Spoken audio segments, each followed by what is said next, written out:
Good evening, and if you're just joining us, this was one of the most heated moments from today's Kristi Noem Department of Homeland Security hearing, where immigration, border security, and public safety collided in a deeply polarizing exchange. Greene for 5 minutes of questions.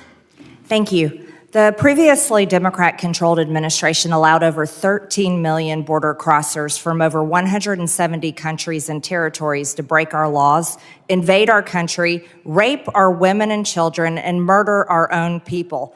They set all-time records for the highest number of illegal aliens ever encountered in a single day at 14,500, in a single month at 370,000, and in a single year at 3 million, not including the known gotaways. Thanks to Secretary Noem and the hard work of Tom Homan and all the brave men and women at DHS, our new Republican-controlled admin has produced the safest and most secure border our country has ever seen. Thank you very much for that. For the 7th consecutive month, U.S. Border Patrol released 0 illegal aliens into the United States. Daily average apprehensions at the southern border are 95% lower than the daily average under the last administration. 10 months under Trump has seen less apprehensions than 1 month under Biden. Since January 21 through the end of November, there have been 117,105 total enforcement encounters along the southwest border, which is nearly 40% less than the monthly average during the Biden administration.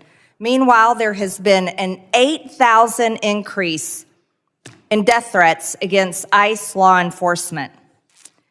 Secretary Noem, back in July, the department put out a press release titled "Worst of the Worst." Criminal proceedings begin in a case of transgender illegal alien accused of rape, child rape, not just rape, child rape of a 14-year-old boy in a sanctuary New York City bathroom. I wanted to highlight this case because it encapsulates so many different violent policies of Democrats. This is an increase in trans violence with their embrace of gender ideology, an egregious catch and release policy implemented under the last 4 years, and sanctuary cities that harbor criminal, illegal alien monsters that have raped and murdered many Americans. Can you discuss further what you're facing in these sanctuary cities and the illegal alien monsters that have been released into American communities under the Biden administration? Yeah, unfortunately, Congresswoman, we arrest individuals like that every day because they're so prevalent on our streets, because of what happened under the Biden administration. Every day we're able to go out and encounter and bring to justice individuals who are raping our children, murdering our mothers, our grandmothers, our families are devastated by them. And I'm shocked at the Democrats' constant defense of these individual criminals over the American citizen that is out there just trying to live their lives, put food on the table, and live the American dream.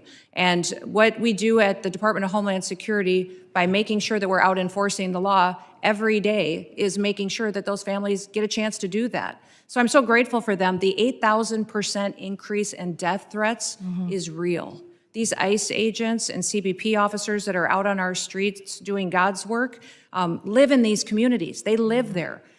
These are their families and their neighbors that they're protecting, and they get up every day and do that job because they believe in their mission.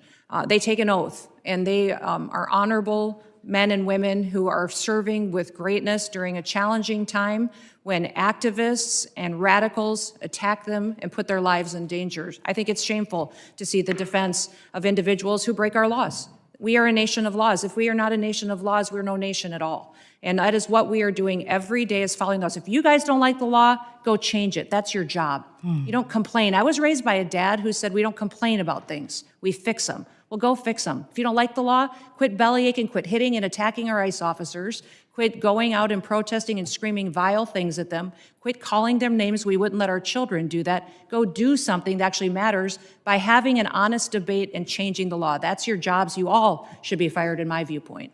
I agree. Thank you so much for that, Secretary Noem. Back in 2021, I was one of only 16 members who voted against the Allies Act of 2021, which increased the number of special immigrant visas for Afghan nationals and loosened vetting requirements for eligibility. This brought in over 76,000 Afghans. Director Kent, what actions are being taken to identify and remove any of the 100,000 Afghan nationals admitted under the Biden admin who may have ties to terrorism, like the one who shot 2 National Guard members, tragically killing Sarah Beckstrom here in Washington, D.C.? I'm sorry, gentlelady's time has expired, but Can he just answer no, we're quickly? keeping everything quick to the 5 minutes. I'm sorry, but gentlemen. If you value clear breakdowns of major political moments like this, take a second to subscribe to the channel so you never miss context that actually matters.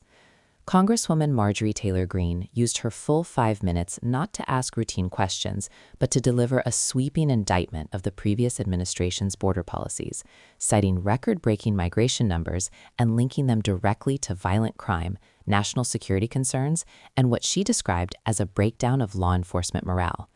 Her remarks were not just political rhetoric. They were designed to frame the border as a public safety emergency rather than an immigration debate. Greene pointed to figures that have been widely debated in Congress, including millions of encounters at the southern border over recent years, record daily and monthly apprehensions, and the existence of what DHS calls known gotaways, migrants who crossed without being apprehended. Whether viewers agree with her conclusions or not, the strategy here is important to understand. By emphasizing enforcement statistics, Greene was attempting to reframe immigration away from humanitarian language and toward crime prevention and sovereignty. This is a framing that resonates strongly with Republican voters and deeply angers Democratic lawmakers. If you want continued coverage that explains why these arguments matter politically, make sure you're subscribed.